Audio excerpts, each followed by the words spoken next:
You know, after 40 years of working with patients over 50, I've learned one thing. The quieter the change, the deeper the healing. A few weeks ago, a lovely gentleman named Howard, 67 years old, came into my clinic. He looked tired. Not just bad sleep tired. I'm talking about the kind of tired that shows up in your eyes, your gut, your thoughts, even in the way you breathe. And as we talked, he said, "Doc, I don't eat that much. Just a little toast in the morning, a soda at lunch, and maybe a muffin in the evening. But I always feel bloated, foggy, like I'm dragging an invisible weight." I nodded, because what Howard didn't know, and what most of us didn't grow up learning, is that refined carbs are sneaky. They look innocent, a slice of bread, a glass of juice, a cookie with your coffee.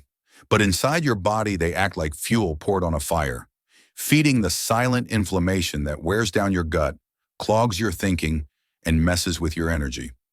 So I asked him to try something gentle, not a diet, not a punishment, just a quiet shift. Cut back on the refined stuff and lean into whole foods. More greens, more protein, more space between meals. A few weeks later, he smiled. "I feel lighter," he said, "not just in my belly, in my head," and I smiled back, because that's the power of less bread, more clarity. You know, I often tell my patients, dinner shouldn't feel like a celebration. It should feel like a goodnight kiss to your belly. But these days, it's become normal to eat late. Dinner at 8, snacks at 9, and let's be honest, a few cookies in front of the TV at 10.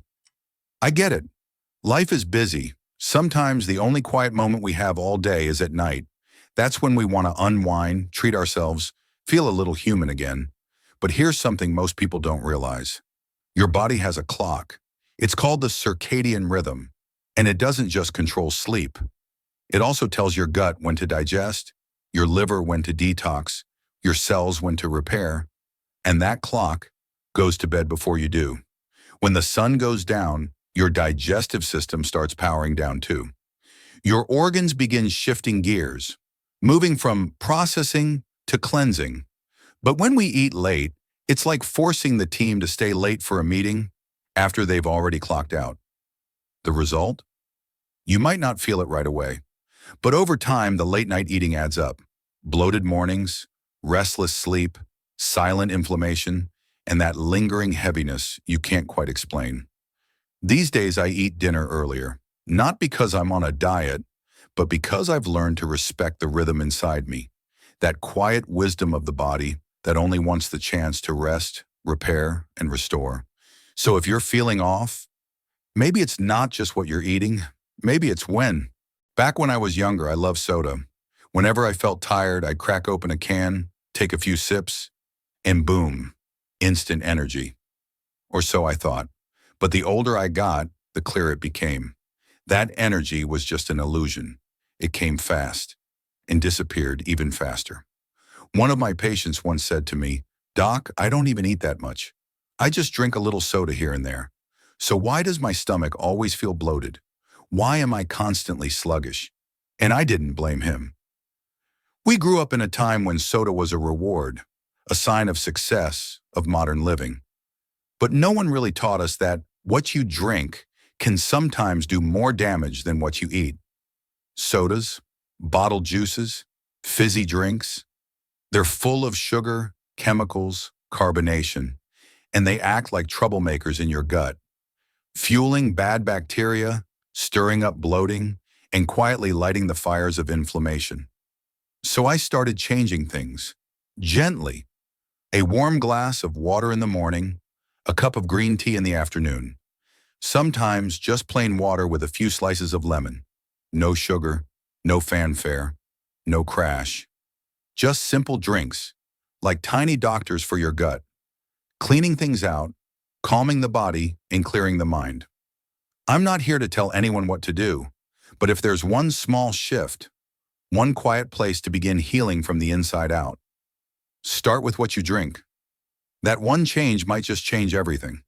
There's something I wish I had learned earlier in life, that when you eat is just as important as what you eat.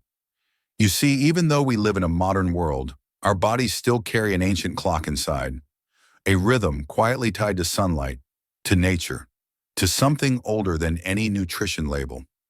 Midday, when the sun is high, is when our digestion works best. That's the golden window to eat well, eat fully, without overwhelming the body.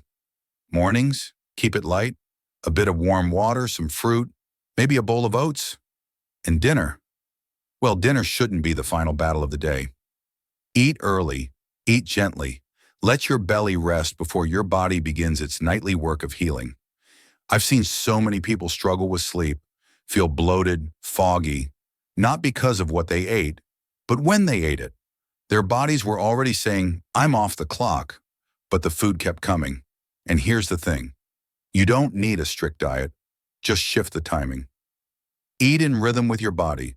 The results? Deeper sleep, lighter digestion, a softer heart. Your body already knows how to heal. All it's asking is for you to listen. And sometimes, the first step toward transformation begins with a clock that's been ticking inside you all along.